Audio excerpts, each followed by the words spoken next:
మ్యాటీ finish ఉన్నాయే మీరు prefer చేయండి. ఈరోజు మనం మంచాల గురించి సంబంధించిన ఇన్ఫర్మేషన్ తెలుసుకుందాం. మంచం కొనేటప్పుడు ఏమేమి చూడాలి. ఇప్పుడు ఈ మంచం ఉంది, ఈ మంచం వచ్చేసి మనకి ఇది లెదర్తో చేసిన మంచం అనమాట. ప్లస్ క్వశ్చన్ మోడల్ అంటారు దీన్ని. క్వశ్చన్ మోడల్లో హెడ్ బోర్డ్కి మనం 18mm థిక్నెస్ ఉన్న ప్రీమియం క్వాలిటీ హార్డ్వుడ్ ఇచ్చేస్తాం. ఇది ఫుట్ బోర్డ్ అనమాట. ఫుట్ బోర్డ్కి కూడా మనం same 18mm premium quality hardwood ఇచ్చేస్తాము. మళ్ళీ మీకు దీని కింద ఏవైతే సపోర్ట్లు ఉంటాయో 4 ఉంటాయి. అటు 2 ఇటు 2 హాఫ్ సపోర్ట్స్ వచ్చి మొత్తం మీకు 6 ఉంటాయి అన్నమాట. మొత్తం 10 సపోర్ట్ తోటి మంచం వస్తుంది. దానిపైన కమర్షియల్ 18mm ప్లైవుడ్ షీట్ ఉంటుంది అన్నమాట. సో ఇవి వస్తాయి అన్నమాట. అది పాలిష్ వచ్చేప్పటికి దీంట్లో మొత్తం మనం 6 రకాల కోటింగ్ యూజ్ చేస్తాము. కోటింగ్లో మొత్తం 6 రకాలు ఉంటాయి. 6 రకాల్లో ఫస్ట్ 2 వచ్చేసి మనకి లాకర్ అంటారు. లాకర్ కోటింగ్ 2 వస్తాయి. తర్వాత మనకి కలర్ పాలిష్ లేయర్లు 2 కొడతాము.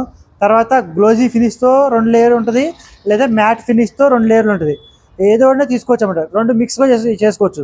ఒక గ్లోజీ లేయర్ లేదంటే ఒక మ్యాట్ లేయర్ అట్లా మిక్స్ కూడా చేసుకోవచ్చు. లాస్ట్ 2 లేయర్స్ని మీకు నచ్చినట్టుగా మీరు మిక్స్ చేసుకోవచ్చు.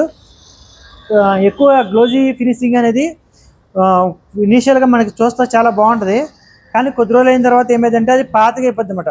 సో మీకు ఎక్కువ లైఫ్ రావాలి, ఎప్పుడు చూసినా కొత్తగా ఉండాలంటే మ్యాట్ ఫినిష్ ఉన్నాయే మీరు ప్రిఫర్ చేయండి. ఎక్కడైనా కొనాలనుకుంటే కనుక మ్యాట్ ఫినిషింగ్ కూడా తీసుకోండి.